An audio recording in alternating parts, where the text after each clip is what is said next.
the clergy, academia, and the media.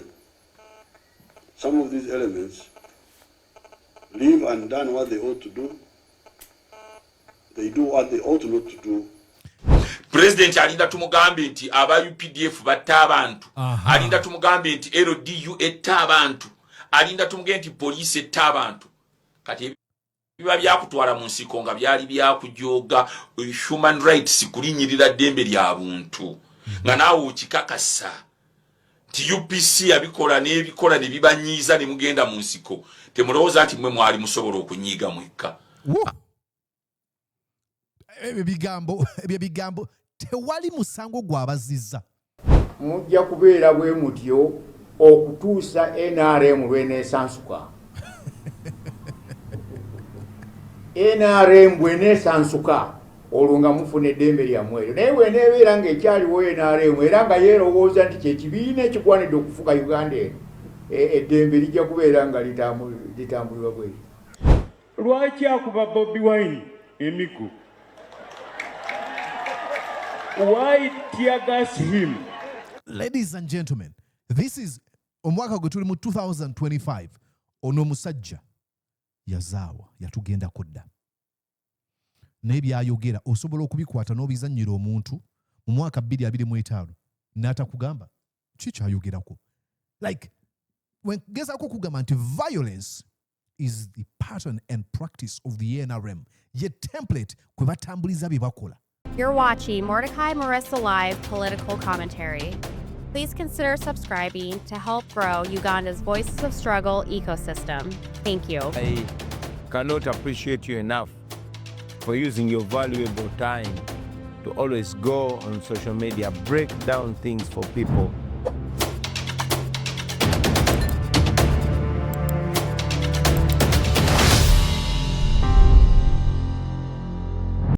And yes, indeed, okusinziira munda mu ggwanga ali United States of America, ogamba otya okansubire nti oli bulungi nze Mordecai Marissa, nkwaniza ku mukutu gu Mordecai Marissa Live. Happy Sunday, olunaku olwaleero. Ebweru wannyogo gaŋŋambe sijja kwesumbuwa kanjira nkyawulira akabugumirize nkole vidiyo eno. Nkusaba gwe ayinza okuba ng'oguddeko bigwi okwegatta ku mukutu guno, subscribing ate kakendowooza ate agigabaneko n'emikwano gyo vidiyo eno, likinga vidiyo eno ntegere nti gy'oli. Sunday. Nga tutunuulira nga bwe nkuzannyidde aga amaloboozi. Naagadde okwogera ku bino wakati mu kutunuulira ebigenda mu maaso munda mu nnyaffe Uganda bwe twogerera. Campaigns buli omu bakuba tear gas. Tebafaayo bamukuba mu bantu oba ekifo kirimu eddwaliro. Luli twalaba obwana bw'essomero obuto buti nga budduka tear gas, tebafaayo. Tosuubira nti poliisi egenda kujja eyogere bye bibogera tebiri mulamwa. Nalabyeko bavaayo ne bavumira Bobi Wine akola procession batuuka ku NRM ne basirika. Waliwo bafulumiza ekiwandiiko Uganda Communications Commission, ekitongole ekivunaanyizibwa ku empuliziganya mu Uganda, kyafulumiza ekiwandiiko. Tukimanyi mukozesa VPN okubeera nga mubeera ku Facebook, kimenya amateeka. N'ogamba naye baani abatuula zino offices? Kwennyini ekimu ebyo ebiwandiike babitadde ku Facebook, bo bennyini bakozesa VPN. Tosagamba nti tokkizibwa kukozesa Facebook twagigoba mu Uganda. Naye government, kati government wewe ekozesa ebitongole bya government bikozesa Facebook nga mubiteekako baani abanaabiraba. Kisaana okukulumya omutwe. Facebook wagiblockinga. Then lwaki ebitongole bya government ate bipostinga nga bikozesa emikutu egya blocking? So they don't make any sense. Ne mukana akaseera tosuubira nti omukungu mu government ajja kujja yogera ekiri reasonable. All they do in service and performance of an audience of one person. Kuzina mazina naye nga bazinira muntu ogu ne batuyana n'okutuyana muntu ogu Museveni abawo obukunkumuka. Ne mu kaseera nga kano nzeeyo ne ntunula mu mwaka 2021. Kyali omwaka kaseera abaani be twalina gye tuddukira be bakulembeze b'enzikiriza abali obubi b'emyoyo. Ne tugamba tulize tugende wakiri ku Sunday batukumeekume mukana akaseera mwanattu ezaali emmundu emmenye boyinza okugamba balaba bayinza okuba gye bali saafuna kuba mukisa kubamanya bonna baatuzaawako. Sheikh, Nuhu, Muzaata, Cyprian Kizito Lwanga ne Yonah Lwanga, Orthodox, Catholic, and Islam, respectively, eddiini ezo. Now, I'm not a big fan of religion, oyinza okuba munnaddiini sikulinaako buzibu, naye amagezi gava mu buli muntu yenna ne bw'oba NRM ayinza okwogera ekintu ki reasonable. So this is not an endorsement of any religion. It is the extracting of the wisdom gye baakozesa mwaka akaseera. Anyways, njagala owulirize wano eno. You're not going to believe ebimu ku bintu by'ogenda okuwuliriza. Weewuunya ogambe nti abasajja aboogera bati baliwa actually katandike ne gundi yali Kizito Lwanga yali ayogera ng'agamba ku basumba nti toba omuntu yenna akuggyako eddembe ly'okweyogerera. Museveni yali atandise okay, nja kwogera nyinza I might give away the entire show. Listen here. Catholic Archbishop of Kampala Dr. Cyprian Lwanga says some unscrupulous people have been supplying President Yoweri Museveni with lies that religious leaders are working against his government. He points a finger to operatives in security agencies like the Internal Security Organization ISO and the Chieftains of Military Intelligence CMI. Archbishop Lwanga, who is the current chairperson of the Uganda Joint Christian Council, made the remarks after joining fellow clerics including Archbishop Stanley Ntagali in celebrating the public way of the cross in Kampala. Mr. President, we love you very much, and that's why we have been electing you. These people are your enemies. Bali batandise okumwebegako nga bamusindika aba ISO n'aba CMI nga bamubegako nga bagamba Museveni nti ayeekera gavumenti bintu bwe bityo. So kwe kwanuka n'agamba bano bakulimba bulimbi.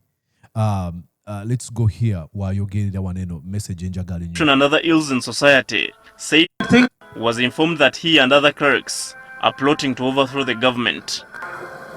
Then he told him what concerns me. Government thinks you want to overthrow government. The top Catholic cleric who routinely speaks against the bad guy. Now tell me, singa government etegeera nti oyagala kugijjako eyinza kukola ki? Kizito Lwanga yafa heart attack. Reports wezigamba. Yafa heart attack. Then Yonah Lwanga loza yafa cancer. Naye government ng'etegedde nti oli munnaddiini yo bw'esuubira ng'esuubira nti ogiyeekera kugijjako kubanga twagala tulabe butya bwe bayisa abantu aba bulijjo. Olaba omuntu nga bwe ntera okubanyumiza nti omuntu bagamba bugambi nti yagambye Janet alina amagulu amanene mumukwate. Ekyo bwe kibanga ego y'abaana abasajja n'abakyala eri very fragile kweyo extent, omuntu kubalowoleza nti ayagala kubajja mu buyinza bayinza mumukolera ki? Governance, corruption and other ills in society, said some anonymous people have warned him against the consequences of his alleged actions. Ne batandika n'okumulabula. Actions zino ki? Kwogera ku bikyamu. Enguzi nga bwe boogedde. Enguzi okulinyira eddembe ly'obuntu. However, Dr. Lwanga said he is not threatened. Be careful, your Yagamba sitidde. grace. You must be the next room. I said, my goodness, if God wants me to die that way, he will. But Same thing, and I usually don't want to make it about myself, but Mulisa no chimanyi oyinza okufa nga tokomyewo mu Uganda. So be it. Let it be. Let it be. If that's the case, if that's the life, hey, let it be. if I'm going to die for wrong accusations, that is criminal. He then advised the president against listening to those who feed him with wrong information for Okay. Kati Road builders amongst all those you have recruited. Museveni yayanukula bw'ati. religious leaders against meddling into partisan politics and advised them to stick to their religious calling. The clergy, academia, and the media. Some of these elements live and done what they ought to do. They do what they ought not to do. Remember, there are several situations where Museveni uses the word elements. Mbu bakola byatateekeddwa kukola, ne bakola ebyo batalina kukola. Si gwasalawo eddembe ly'okweyogerera lya buli muntu. Tewali kawaayiro konna konna mu ssemateeka wa Uganda, ye aliwo ssemateeka wange ono waneeno. Tewali kawaayiro konna konna akagamba munnaddiini tovumirirenga kulwanyisa nguzi kulya nguzi. Munnaddiini togeza n'oyogera ku kweyagaliza okuwamba okutta okutulugunya n'okubuuzawo abantu kyagezaako okugamba. And there's no truth in them. Archbishop also criticized no truth in them. Museveni to be the measure, the yardstick of truth. members of parliament who in the past allocated more money to fight the foot and mouth disease in cattle. Okay, nayogera maaso n'okubeera nga ayogera ku nsonga endala. So yokka.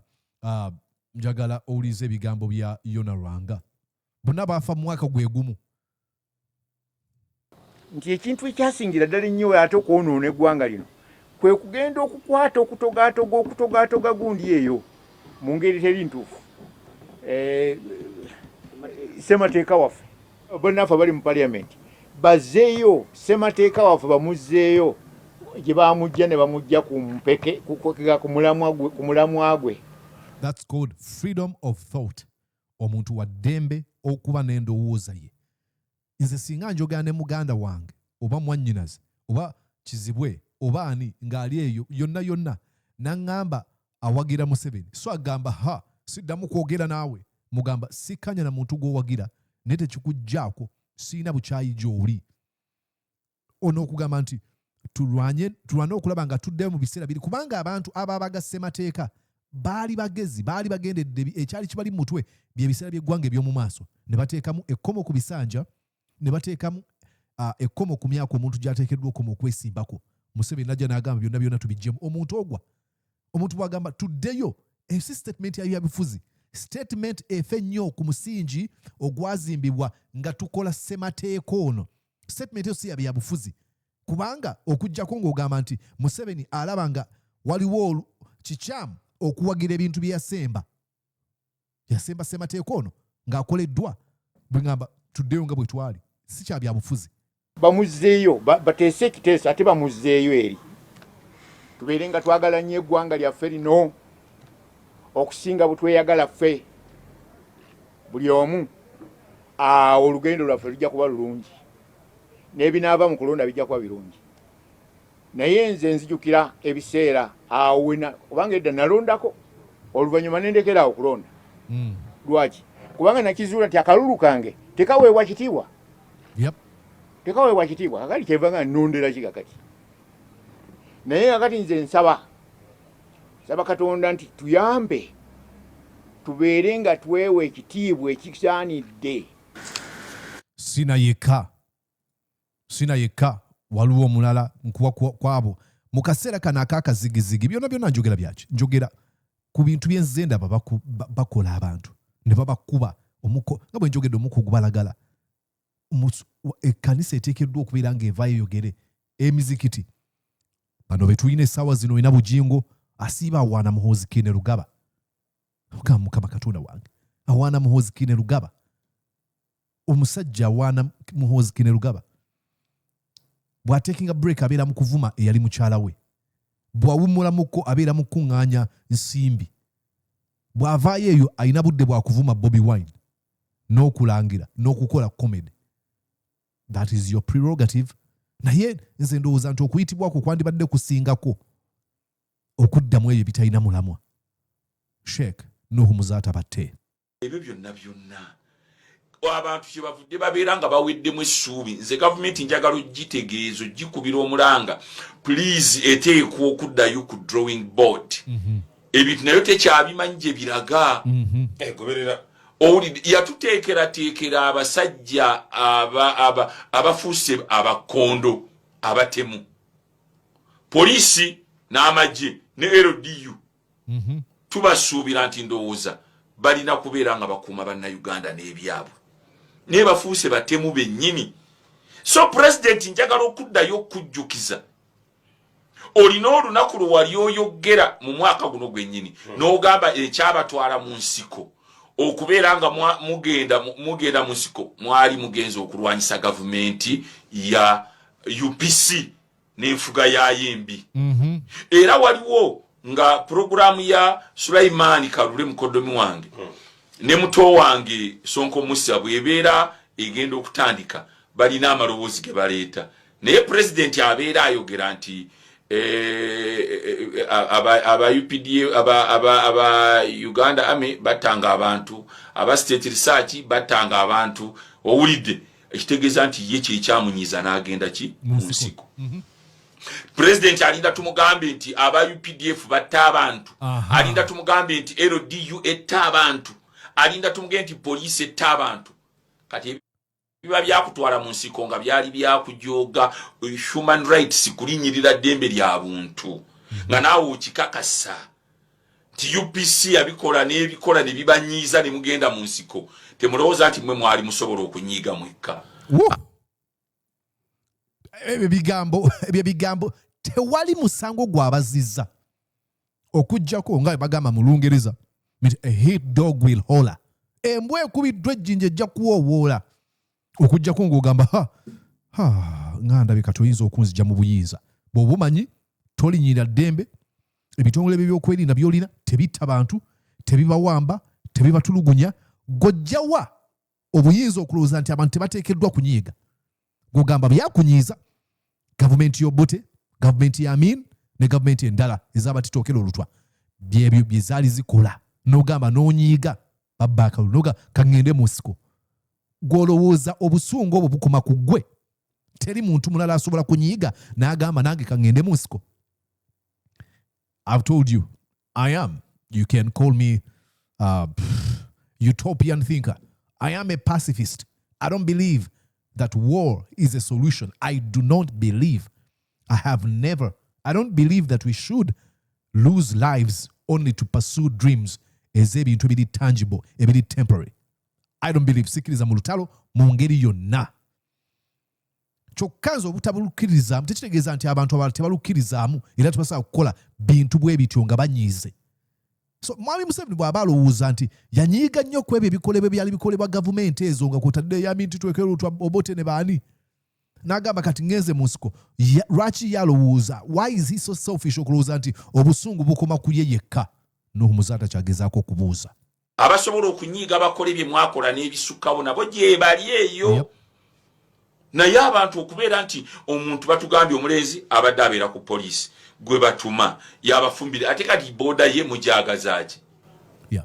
Nuhu Muzaata mu kaseera ako nga tulaba bino ebintu bigenda mu maaso, tubadde n'emyaka emeka okuva akalulu ka 2021 even before abantu abawambibwa ne baggulibwako emisango egitakula mulamwa, oli muyeekera, oli mutujju, tukukute n'emmundu. Nonsense.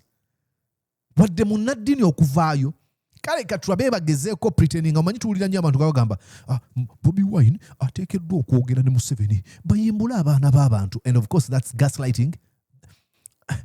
Never allow yourself to be gaslit by a selfish person and myopic to that matter. Akuleetera ogamba nti Bobi Wine asibye abaana b'abantu talina waliwo gwe nadde ndaba omukubangubira ku Facebook yadde agamba muliiso kati mugamba abantu bagende mu protest vote mwagala kuttisa abaana b'abantu. Oli mu America eyo, please kankyogere wano ng'owulira bulungi bw'oba ofunye omukisa. Bw'oba toyagala kizibu kyonna kutuukako mu bululu bwe Uganda tobugendamu. Bagamba eyatya omukira gw'enkima okumukoonako teyeetaba mu mazina ga nkima. Twogera eri abo abaagala okugenda okuparticipatinga. Sina wensiza muntu okumugamba nti use your constitutional right, your civic duty, ogenda olonde. Gobeera amateeka, tokuba muntu, don't commit any crime. Then gwe bw'obanga watuuka ku level esubmittinga okutegeeraako nga aya and anger eteekeddwa kubeera directed to those who kill people, amaaso n'ogateeka ku victim gwe bakuba, sina kyakwogera naawe. I don't engage in that conversation. Ono omuntu akoze musango ki? Bwe mugamba nti genda olonde, musango ki? Nyiza n'okwetooloolanga tekivudde bulungi. Okay, mbadde nkulaga kwoyo kankulage ku again Yonah Lwanga owa Orthodox Church. Balowooza nti ensi eno kati temuli mateeka, temuli baani abo kati bannannyini mateeka. kakati buli muntu kyagala kyayagala okukola kakati oli alwanya afune abeereko bw'aba nga talinanga bw'aba nga alina ate nga yagala abeere na bingi n'abeera nga awamba ettaka lya banne abatta bannaabwe olw'okwagala obugagga n'ebirala mbakoowoola mukomewo eri Katonda muleme kubeera nga omulabe sitaani abaliko nga abakutte nga abeekuyegera ku mutwe gwammwe nga mwe temukiraba mujja kubeera bwe mutyo okutuusa NRM lweneesansuka NRM bweneesansuka olwo nga mufuna eddembe lyammwe eryo naye bweneebeera ng'ekyaliwo NRM era nga yeerowooza nti kyekibiina ekigwanidde okufuga Uganda eno eddembe lijja kubeera nga litambulibwa bweri. Now, let me try to explain that because oyinza okiwuliriza n'ogamba wabula omusajja oyo yayitayagala Museveni. No, really. Let's try to understand this. Let me invite you ombuulire. Abantu bawambibwa. Abantu batulugunyizibwa. Abantu battibwa. Mweno campaign trail. Kale katugambe okay, Bobi Wine alina amateeka gamenye. Naye walabyeyo wa NRM yenna kaboogu wala abakyala abeegonza. Hey, my God, my Jesus.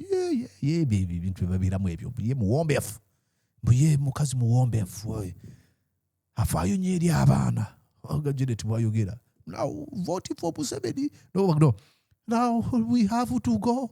But let me, Muse, talk to you. Janet, which me yogeza. But bonna abali mu NRM tewali gwe naalabyeku yadde n'omu akozesa platform ye n'agamba mpagira NRM era mpagira Yoweri Kaguta Museveni wabula nandyagadde okuvumirira okuba tiyagaasa ono mu ngeri ekyenoonere olwoka video kendabye ng'abaana b'amasomero abato babaddusa okubajja mu kifo twandyagadde abantu basome geography w'ekimu bagenda okukolera ebyo. Not even one person mu NRM. Ladies and gentlemen, ekyo kiteekeddwa okukunyiiza. Sinakunyiiza. Okweraliikiriza. Nti omuntu asobola atya okuzanyira abantu bonna ku mutwe. As a collective, bonna wamu. Sikimanyi. I don't know. How? Nti ekibiina ky'abantu gye bagamba nti NRM erina ababaka simanya biina simanya whatever enamba gye boogera yonna ne mubulamu ogwa omu yekka asobola okugamba nyina kye nalabye afulumyeyo press statement edge press release nti ku bino ebizibu ebituuseewo nze nga omubaka wa NRM statement yange yeeno okugezaako okubeera nga alaga nti ayagala eggwanga.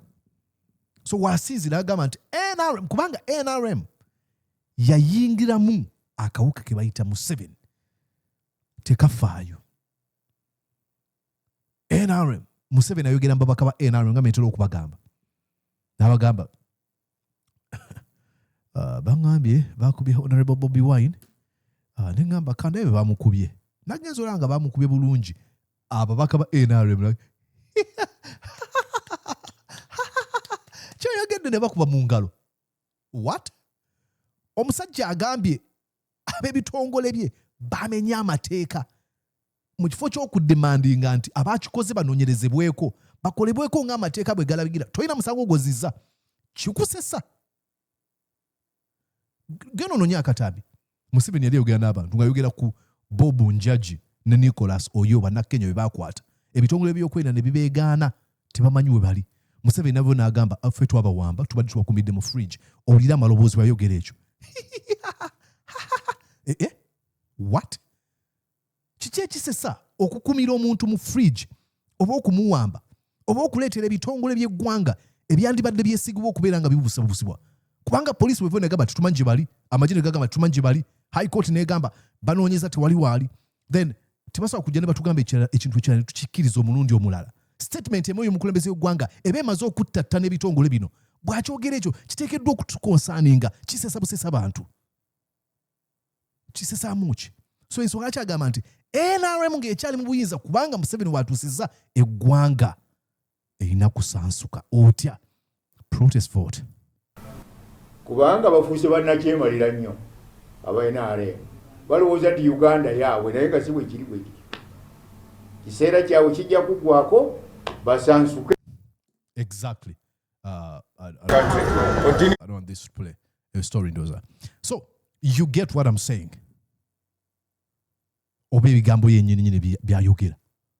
It is very, very, very unfortunate. Okay. Then a song in that yali Archbishop Cyprian Kizito Lwanga eyayogera nenjagala oli eje yajja obubaka bwagezaako okugamba mwami Museveni mu kaseera kano.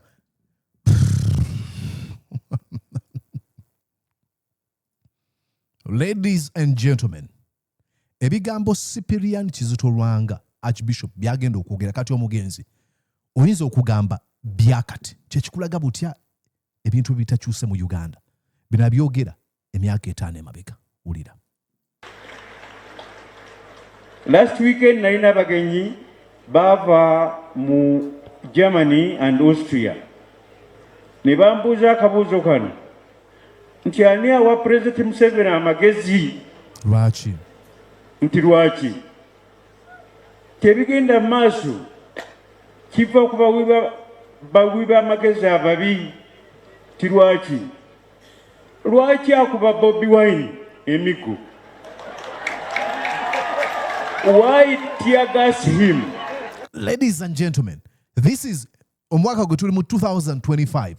Ono musajja yazaawa yatugenda kodda n'ebyayogera osobola okubikwata n'obizannyira omuntu mu mwaka 2025 n'atakugamba kikyayogerako.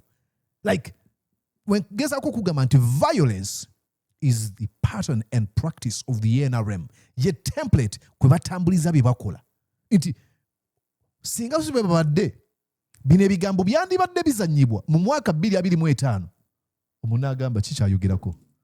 Bobi Wine nani yamukubye tiya gas naye no nti n'omufu asobola okwogera ebigambo ng'ebigambo ebyo oh my God.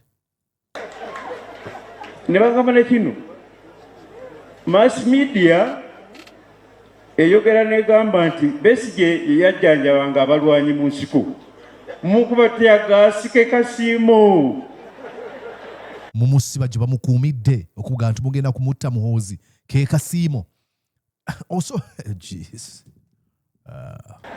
Okiraba ne bali ne bagamba nti obuzisibwa president naye abamuwa amagezi.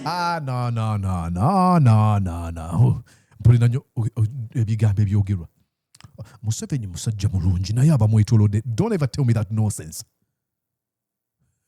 Kubanga ababyogera ebigamba Museveni musajja mukambwe gwe. Museveni oyo omulaba naye musajja mukambwe. Ntugamba kati okay. Twagala tugatte ebigambo bibiri byoyogedde. Museveni musajja mukambwe nnyo w'amaanyi, tough man. Naye si mukozi wa bikolobero abamwetolodde bye babikola. Kati obukambo obwo lwaki tabukola kuba n'abamwetolodde n'abagoba abatya? Tasa kuba tough man ate mukasake kamu ng'ate okugoba abakozi b'ebikolobero. Then maybe abakozi b'ebikolobero yabatuma oba akkiriziganya bye bakola. Oba si tough man nga bwe tulowooza. Ekimu ku byo kiteekeddwa okubanga kituufu. Byonna tebisobola kubeera nga kubanga zonna statements ziba ntuufu then ziba zeekontana bakiyita oxymorons mu Lungereza. Biba byekontana. Tasa kuba mukambwe tough man oyo tebamusaagirako.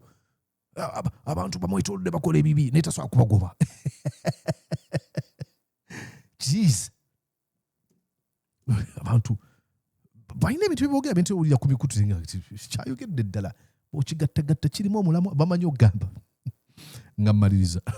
Tanyolira abantu agamba Museveni munenye ebirala byonna naye Museveni ayagala nnyo obuwangwa bwa Afrika. Museveni ayagala nnyo obuwangwa bwa Afrika oyo musajja Mufirika. Agamba okay. Kati mbulirayo obuwangwa bwa Afrika nkuwadde olunaku lulamba noonya obuwangwa bwa Afrika nga abantu abakuvuganya oteekeddwa okubatulugunya oteekeddwa okubawamba. Obuwangwa bwa Afrika obuliwa anyoomuula bakabaka simanyi oba oli omuliddeko agamba bayambalanga ebintu ne beegamba simanya beyita mpolo avuma n'obwakabaka gyasibuka. Abyogera oba baddeyo oba babiwulira n'agamba kati kankitwala enkyogere nga tekikola mulamwa mutunira oba omuwuliza n'ogamba nkome wano Sunday omusumba ndabye yonna gy'oli. I am not saying into Wakanya Yoweri Kaguta Museveni. Absolutely not. I'm not saying that become a politician. No. But I'm saying, please, rise up to the occasion. mukana akaseera okusirika kwammwe kuleekaana ebitagambika. Musirise nti okusirika okwo ne kuleekaana ebitenkanika. Mubeeko kye mwogera. Eggwanga ligenda. Teweetaaga kuwagira Bobi Wine. Kuba oyinza okuwuliza n'ogamba omuvubuka gwe nkulaba video ne bwadde etandika nkulabye ng'oli ne Bobi Wine gw'oyagala mpagire. I'm not saying that. Bw'okikola well and good. Bw'otakikola toli buzibu. Naye okuvumirira ekyamu tekitegeeza nti oba wagidde Bobi Wine. That's why singa mugisha muntu oba ssemujjo oba omuntu yenna ne waba munyagwa eyeesimbyewo singa ayogera ekintu ekituufu. Sigenda gamba sigenda kukifaako ekyo kyogeddwa mugisha muntu yeesimbyewo kuba president. No, I'm going to come here and play it. Kubanga ekituufu kiba kituufu. Kati weetaaga kubeera mu kampi ya byabufuzi okwogera ekituufu. Ogambe tuvumirira okuwamba okutulugunya abantu okukuba tiyagaaso w'ekyeyonoonere okukozesa amateeka mu ngeri erondobamu. Museveni waddembe okukola procession, Bobi Wine tokikola. Kati walaba, of course, walaba gamba Borisa oyagala basajja baffe. You know, there's a difference between dying and perishing. These people, they died. They never perished. Nga bw'owulidde bw'akugamba nti oba mwagala mbeere nga Yonah lumu, it is fine. That is not dying. That's not perishing. It's dying. And death inspires people. Perishing completely demotivates, kills, takes away everything. So how do you want to live? When time comes, do you want to die or you want to perish? The choice is yours and I to make. There's no way out. Of course, I have some arguments in my brain. But maybe okufa kugenda kutuuka akaseera nga tekukyaliwo. Ate tugenze walala. Anyways, nze Mordecai Murisa nkwagaliza okubeera obulungi tuddeŋŋane.